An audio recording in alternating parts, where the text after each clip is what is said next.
Au Nouveau-Brunswick, les Acadiens font affaire aux caisses populaires acadiennes. 155 000 d'entre eux en sont membres. Le président du regroupement des caisses, c'est Camille Thériault. Camille Thériault est né à Baie-Sainte-Anne, le 8e d'une famille d'11 enfants. Son père, Norbert, était politicien, un ministre dans le cabinet de Louis Robichaud. Alors, quand le Parti libéral est venu à la recherche d'un candidat dans Kent-Sud, c'est à la porte de Camille Thériault qu'on a cogné. Camille a été élu pour la première fois en 1987, l'élection où les libéraux de Frank McKenna ont remporté tous les sièges dans la province. 4 ans plus tard, le jeune député se retrouve au cabinet. Quand Frank McKenna décide de quitter le pouvoir en 1997, c'est Camille Thériault qui est choisi pour le remplacer. Mais ses jours comme premier ministre sont comptés. En 1999, les électeurs du Nouveau-Brunswick décident de donner une chance au conservateur Bernard Lord. Camille Thériault a quitté la politique après l'élection de 1999. Peu de temps plus tard, il est devenu PDG des Caisses acadiennes, des années qu'il qualifie des plus belles de sa vie.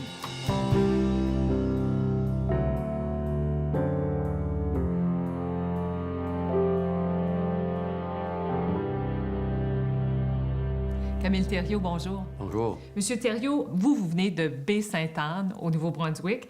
Il paraît que les gens de votre coin de pays ont un accent qui est différent de celui du reste des Acadiens. Pouvez-vous m'expliquer la particularité de votre accent? Mais premièrement, je dois dire que beaucoup des gens pensent qu'on a un accent. Nous, de Baie-Sainte-Anne, on pense que les autres gens ont un accent. Bien sûr. Mais la réalité, c'est qu'on a censément tendance de rouler nos R. On dirait, par exemple, « ferme la porte ». Ça serait comme un accent de Baie-Sainte-Anne.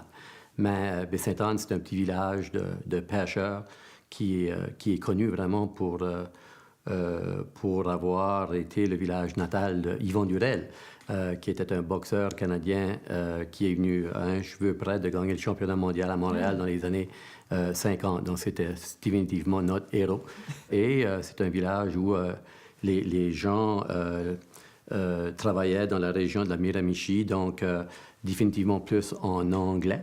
Et de là vient notre accent et aussi du fait que beaucoup d'entre nous, on vient des îles de la Madeleine. Donc, lorsque tu mêles tous ces accents-là, ça nous donne l'accent de Baie-Sainte-Anne. Mais on est très content de non seulement notre village, mais aussi de notre accent. Vous venez d'une famille de 11 enfants. 11 enfants, c'est beaucoup. Oui. Je pense que c'est typique, par exemple, d'une famille acadienne. Il y avait de la place pour tout le monde chez vous? Oui, il y avait de la place pour tout le monde, mais il faut aussi dire que l'âge variait vraiment. Aujourd'hui, c'est vrai que notre plus vieux frère est décédé dans les années 90 et on est 10 enfants de reste et ça va de l'âge de 50 ans à 72 ans. Donc, il y avait une grande différence. C'est sûr que nous autres, qu'on s'appelait les 3 plus jeunes, lorsqu'on grandissait, nos plus vieux frères et sœurs étaient déjà partis. Chez nous, nos parents croyaient beaucoup dans l'éducation. Donc, tous chez nous, on est issus de l'Université de Moncton. On a tous passé à travers des programmes à l'Université de Moncton. Mais encore aujourd'hui, on a su, grâce à nos parents, garder un contact où est-ce que la famille en groupe se rencontre quelques fois par année. C'est important pour nous autres de faire ça. Votre père était politicien, oui. Ministre dans le cabinet de Louis Robichaud, oui. Celui qui prônait chance égale pour tous. On parlait beaucoup de politique chez vous? Disons que chez nous, à la table, on encourageait la discussion. On encourageait la discussion sur tous les grands sujets du jour. Mais nos parents nous disaient toujours, pas de différence quel côté de la médaille que vous êtes, il faut avoir un respect pour l'opinion des autres, parce que personne n'a le monopole de la bonne idée. Même au point où est-ce que, lorsqu'on parlait de politique, dans les années 70, mon plus vieux frère, Gilles, s'était même présenté pour le Parti acadien lorsque mon père était candidat libéral. Oh, ça a dû faire des bonnes discussions. Deux différentes circonscriptions, Dieu merci. Mais quand même, ça faisait pour des discussions intéressantes. Mais ça, pour nous, c'était commun.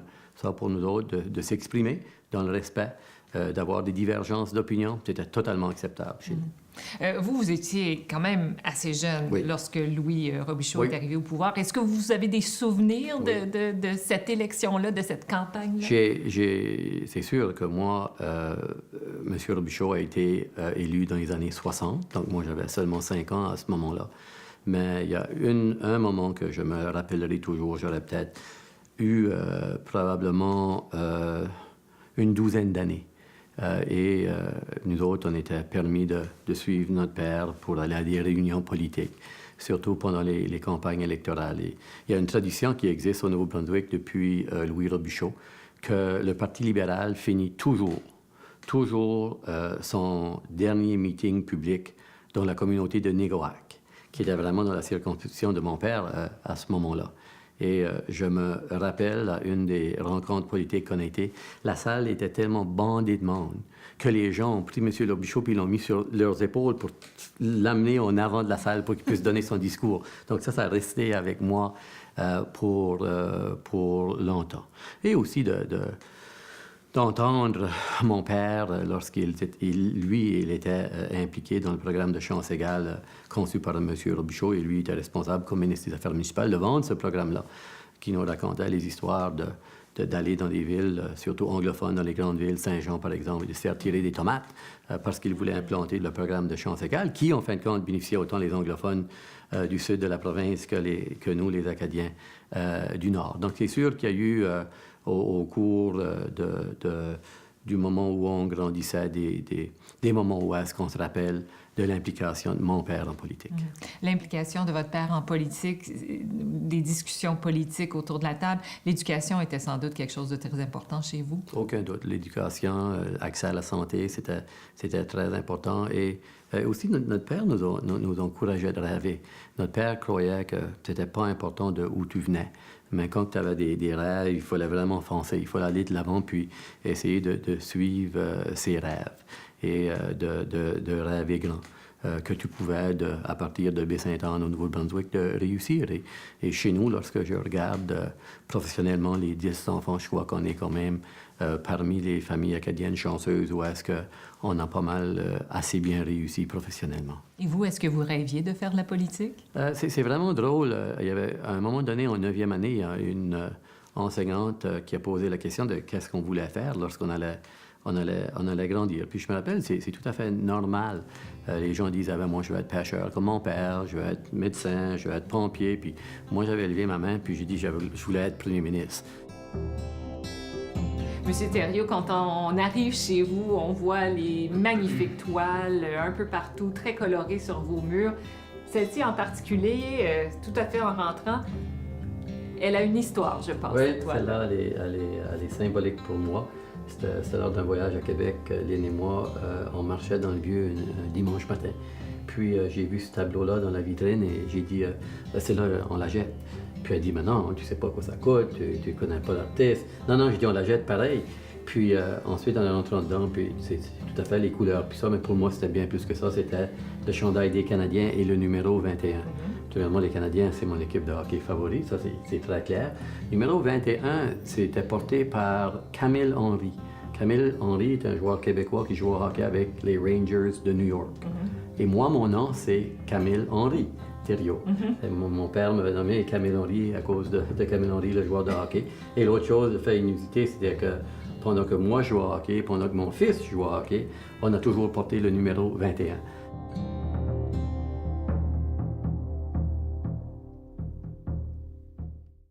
Monsieur Thériault, vous avez une belle pelouse bien entretenue. C'est parce que vous êtes finalement un grand joueur de golf, n'est-ce pas? Je suis définitivement pas un grand joueur de golf, mais je suis un mordu du golf, je suis passionné du golf. C'est pour moi un sens de relaxation. C'est une opportunité pour Lynn et moi de voyager ensemble un peu partout dans le monde pour voir des beaux terrains de golf et surtout de passer du temps de qualité ensemble. Et je suis compétitif un peu de nature, même si que je compétitionne pas.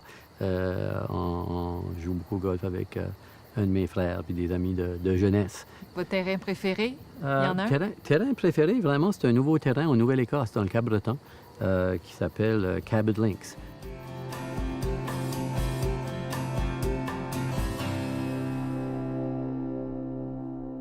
Monsieur Thériault, parlons politique maintenant. Vous êtes le fils d'un politicien. Quand vous êtes devenu politicien, est-ce que c'est quelque chose qui vous venait naturellement, la politique? Mais c'est sûr qu'il y avait eu une influence que lorsque je grandissais, que la politique, ça m'intéressait de voir mon père donner des discours, puis d'être impliqué dans les dossiers au Nouveau-Brunswick. La politique est venue dans les années 85-87, à l'élection de 87 avec M. McKenna. M. McKenna, d'ailleurs, lorsque mon père s'était présenté au leadership du Parti libéral du Nouveau-Brunswick en 72, était la personne responsable de l'organisation jeunesse de la campagne de mon père. Donc, ça faisait vraiment un bout de temps que McKenna, la famille, on se connaissait. Et lorsque lui s'est présenté au leadership, je me rappelle qu'il m'a appelé, il m'a demandé d'organiser 5-6 circonscriptions dans la région où est-ce que je demeurais. Et ça, j'ai fait ça. Et par après, il m'a dit, regarde, Camille, il dit, la prochaine étape, on aimerait que tu te présentes. Puis il y avait un ministre conservateur assez fort dans la région, puis une très bonne personne, M. Omer Légère. Et dans la vague, tout le monde a passé en 87. Et on a vraiment fait l'histoire en élisant pour la première fois au Nouveau-Brunswick tous les députés du même côté. C'était comment faire partie d'un gouvernement sans opposition? C'était pas tout à fait, pour moi, ce que la démocratie devrait être, mais c'était démocratique, l'élection de 87. Il y avait des circonstances qui n'étaient pas tout à fait normales. Mais c'est sûr que c'est difficile parce que je me rappelle lorsque après l'élection de 87, les gens disaient « Camille Thériault va être ministre ». Puis Frank m'a dit « Non, tu vas pas être ministre ». Il dit « Va chez vous dans le comté de Kent, tu viens pas de là, organise-toi politiquement. Mais quand même, on va te donner des responsabilités à mesure. » Et la première responsabilité qu'il m'a donnée, c'était être responsable de la période des questions. À l'Assemblée législative. C'est pas une grande responsabilité. C'est une grande responsabilité. Mais pas quand il n'y a pas d'opposition, quand même. Non, mais c'était toi qui devenais l'opposition. Et c'était pas tout à fait normal. Parce que moi, par exemple, une des choses que je voulais faire dans le comté de Kent, on avait besoin vraiment de plusieurs constructions d'écoles. Mais c'est sûr que je n'allais pas me lever de bout pour critiquer le ministre de l'Éducation. Et en même temps, quand on est derrière des rideaux, je lui demandais de financer des écoles dans ma circonscription. Donc, c'était pas tout à fait la bonne manière, mais c'était notre réalité en 87. Et c'était le parcours de l'histoire, mais en 91, ça a changé. Et là, M. McKenna m'a nommé ministre. Et là, ma carrière s'est poursuivie. C'était une période très dynamique au Nouveau-Brunswick avec M. McKenna. M. McKenna, est-ce que c'était un bon patron? Oui, c'était un très bon patron. C'était un patron en bon acadien qui était tough. C'était, contrairement à ce que les gens pensent, M. McKenna n'avait pas peur d'être challengé, mais il fallait être prêt. Parce qu'il y avait une chose, pas de différence quel ministère que tu avais lorsque tu arrivais au cabinet, lui, il connaissait aussi bien les dossiers que toi. Donc, si tu arrivais au cabinet et que tu n'étais pas prêt, il ne prenait pas 2 minutes à te dire que tu n'étais pas prêt, puis que reviens avec ton dossier quand tu seras prêt. Mais de l'autre côté, il n'y avait pas peur de défis, il n'y avait pas peur des gens qui s'élevaient, qui se tenaient debout. Moi, j'étais peut-être, lui, sur l'échiquier politique, était peut-être plus de la droite, moi plus centre-gauche. Donc, c'est sûr qu'à un moment donné, qu'il y a eu dans les salles de cabinet certains conflits, mais de l'autre côté, il y avait toujours un énorme respect l'un pour l'autre. Quand M. McKenna a décidé de se retirer de la vie politique, c'est vous qui avez été choisi par le parti de le remplacer. Donc, du coup, vous êtes devenu premier ministre. Ça n'a pas duré très longtemps, à peine une année. Pourquoi ça n'a pas marché, vous pensez? Combinaison de choses. Combinaison de 12 ans de pouvoir, comme tout parti à n'importe quel niveau politique, provincial ou fédéral ou municipal. Après un bout de temps... c'est pour ça qu'on a un système démocratique, que les gens veulent du changement. Et je dois dire, j'admets, j'écoutais les débats des chefs cette semaine, j'ai pas eu un très bon débat. Puis ça n'a pas aidé. Puis la vague de changement est venue. Puis donc celui-là, j'y pense encore des fois. J'aurais pu faire mieux, j'aurais dû faire mieux. Mais la vie a fait que quand même, j'ai été un des chanceux. J'ai été un des chanceux dans le sens que, tu sais, la durée moyenne d'un politicien au Brunswick est 6,3 années. C'est pas long. C'est pas long. Puis, lorsque tu fais de la politique, tu t'identifies à un parti ou l'autre. C'est difficile par après pour faire une carrière, à moins que tu avais une profession, à moins que tu es médecin ou avocat ou professeur, quelque chose de même. Ben, moi, j'étais ni un ni l'autre de ça. Donc, j'ai été très fortuné de finir où j'ai abouti. C'était difficile de perdre cette élection-là? Très difficile. Perdre, c'est jamais facile. J'oublierai jamais quelques semaines après avoir perdu. 2 petites anecdotes. Une, j'étais dans le centre d'achat à Moncton, à Place Champlain. Puis je marchais tout bonnement. J'avais été peut-être faire des commissions. Puis il y avait ce couple ici qui marchait vers moi. Puis ils me regardaient, ils m'ont connu, c'est sûr. Puis ils parlaient de moi. Puis plus qu'ils approchaient de moi, j'ai entendu le monsieur dire à sa femme, si je peux en anglais, "That's the arsehole we just threw out of office." C'est pas facile. Puis l'autre chose qui est très, très difficile, c'est lorsque tu es premier ministre, tu es au courant de tous les dossiers du Nouveau-Brunswick, tu sais qu'est-ce qui se passe. À l'instant, tu sais qu'est-ce qui se passe. Et le téléphone sonne toujours. Le lendemain de l'élection, tu n'as plus besoin de téléphone. Le téléphone arrête totalement de sonner. Donc, c'est une adaptation. C'est sûr que ça a été difficile. Mais de l'autre côté, lorsque j'ai gagné, je savais dans quoi je m'embarquais. Quand à un moment donné, on a tous chacun notre tour de gouverner la province. Et il y avait des chances qu'après 12 ans, que mon tour comme premier ministre n'allait pas être aussi long que... Mais ça a été une expérience. Je suis un des 32 personnes au Nouveau-Brunswick qui est devenu premier ministre. Voilà. D'une manière élue démocratiquement par les gens du parti. Donc, c'était une expérience que je pourrais toujours raconter à mes petits-enfants. Monsieur Thériault, on est en campagne électorale en ce moment au Nouveau-Brunswick. Vous ne faites pas campagne cette fois-ci. C'est quelque chose qui vous manque, ça?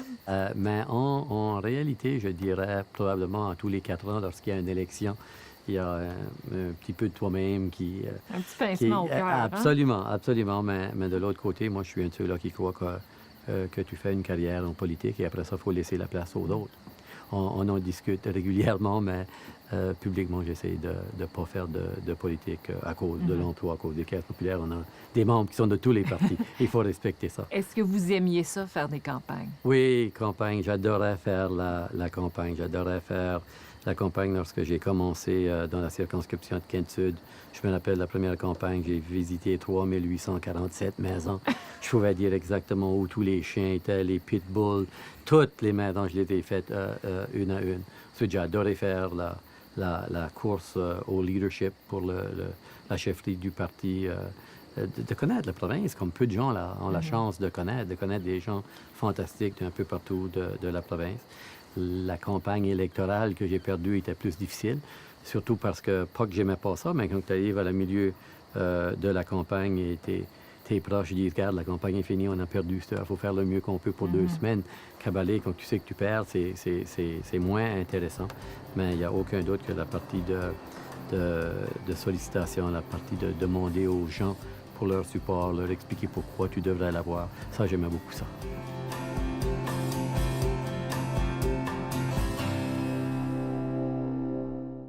Monsieur Thériault, on va parler maintenant de vous en tant que PDG des Caisses populaires acadiennes. Mais peut-être une petite parenthèse avant de commencer. Avant d'obtenir le poste aux Caisses populaires, vous avez passé un peu de temps au Bureau de sécurité du transport du Canada.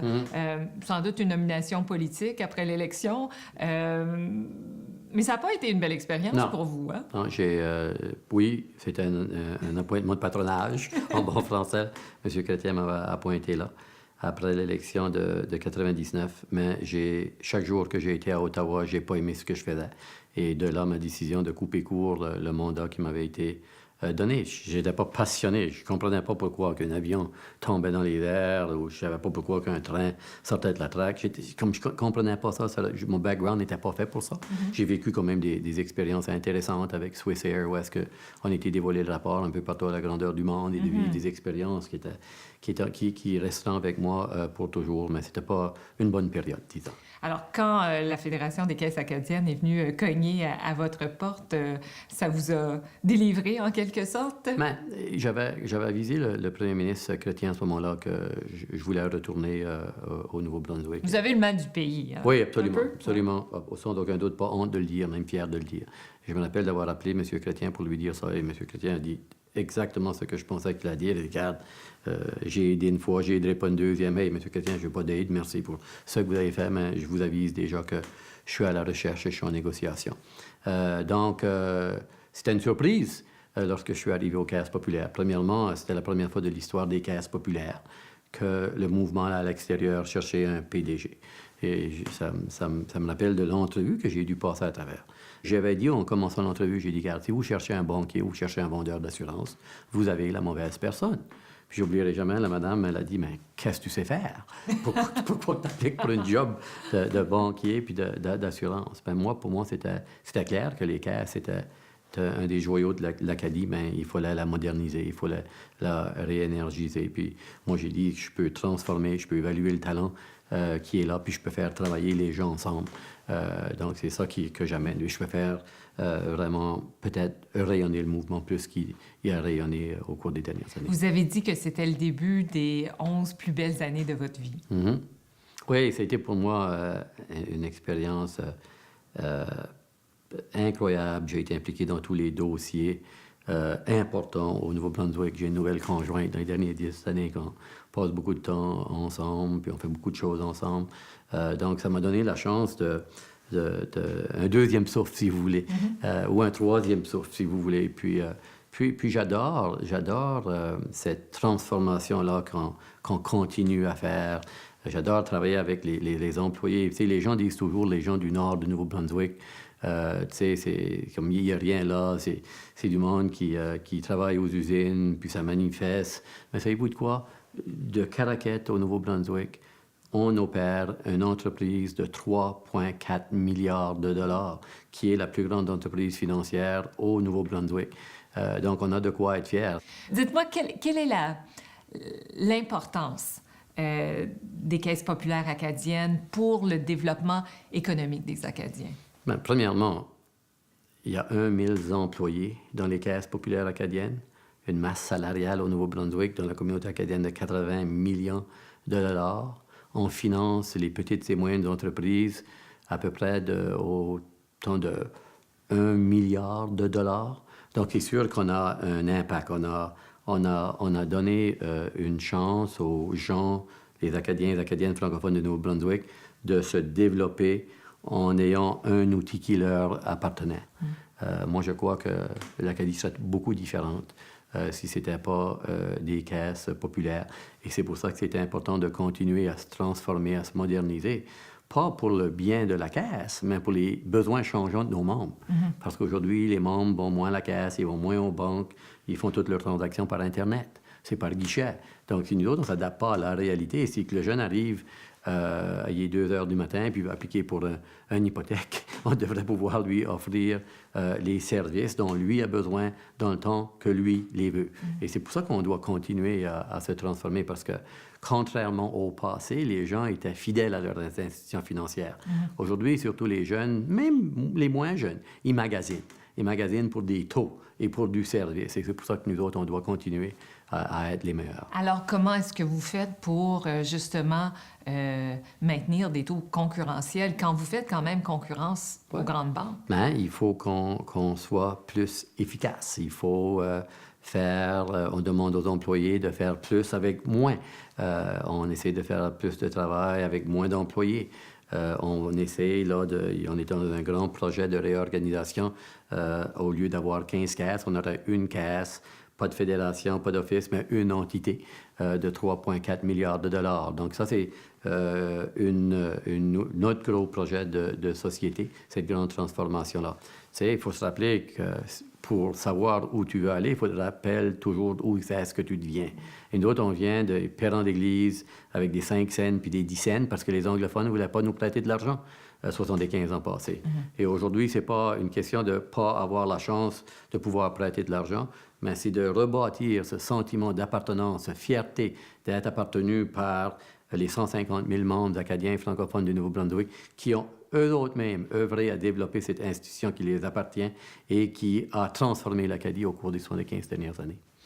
Monsieur Thériault, vous êtes encore assez jeune, vous n'avez pas 60 ans encore. Est-ce que la retraite, c'est quelque chose à laquelle vous pensez? La retraite, c'est quelque chose que je pense, c'est quelque chose qui m'énerve. Énerve? Oui, ça m'énerve. Je ne peux pas me voir arrêter. Et donc ça me préoccupe. Qu'est-ce que je vais faire? Mais au moment où on se parle, on a ce grand projet de transformation aux caisses. J'espère pouvoir amener ce projet-là à sa finalité. Et après ça, il faudra prendre des décisions. Mais même si c'est sûr que dans quelques années, je vais me retirer des caisses, ma décision est certainement pas prise de me retirer complètement. Et qu'est-ce qui sera mon prochain projet de vie ou mon prochain projet de travail, je n'ai aucune idée. Mais il y aura d'autres choses. Camille Thériault, merci beaucoup. Bienvenue.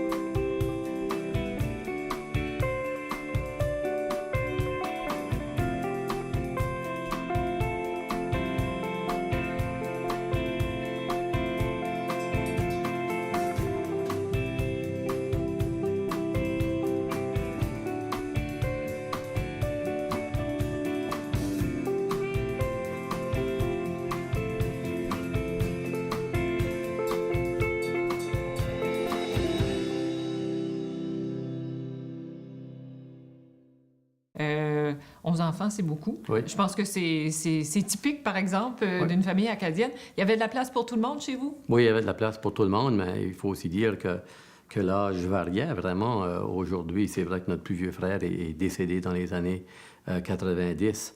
Et on est 10 enfants de reste et ça va de l'âge de 50 ans à 72 ans. Donc, il y avait une grande différence. C'est sûr que nous autres, qu'on s'appelait les trois plus jeunes, lorsqu'on grandissait, nos plus vieux frères et sœurs étaient déjà partis. Chez nous, nos parents croyaient beaucoup dans l'éducation. Donc, tous chez nous, on est issus de l'Université de Moncton. On a tous passé à travers des programmes à l'Université de Moncton. Camille Thériault, bonjour. Bonjour. Monsieur Thériault, vous venez de Baie-Sainte-Anne, au Nouveau-Brunswick. Il paraît que les gens de votre coin de pays ont un accent qui est différent de celui du reste des Acadiens. Pouvez-vous m'expliquer la particularité de votre accent? Mais premièrement, je dois dire que beaucoup des gens pensent qu'on a un accent. Nous, de Baie-Sainte-Anne, on pense que les autres gens ont un accent. Bien sûr. Mais la réalité, c'est qu'on a censément tendance de rouler nos R. On dirait, par exemple, Ferme la porte. Ça serait comme un accent de Baie-Sainte-Anne. Mais Baie-Sainte-Anne, c'est un petit village de pêcheurs qui est connu vraiment pour avoir été le village natal de Yvon Durel, qui était un boxeur canadien qui est venu à un cheveu près de gagner le championnat mondial à Montréal dans les années 50. Donc, c'était définitivement notre héros. Et c'est un village où les gens travaillaient dans la région de la Miramichi, donc définitivement plus en anglais.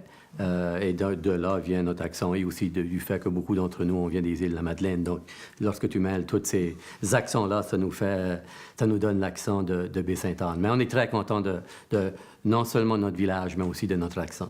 Vous venez d'une famille de 11 enfants.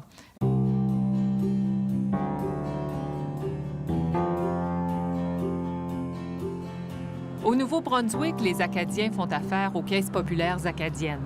155 000 d'entre eux en sont membres. Le président du regroupement des caisses, c'est Camille Thériault.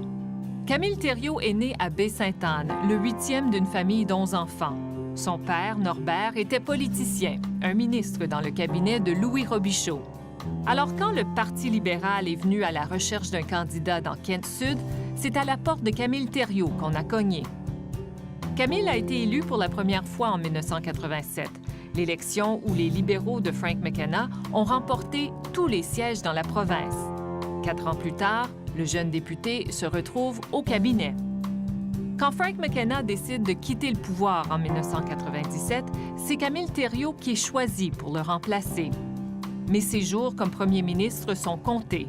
En 1999, les électeurs du Nouveau-Brunswick décident de donner une chance au conservateur Bernard Lord. Camille Thériault a quitté la politique après l'élection de 1999. Peu de temps plus tard, il est devenu PDG des Caisses acadiennes, des années qu'il qualifie des plus belles de sa vie.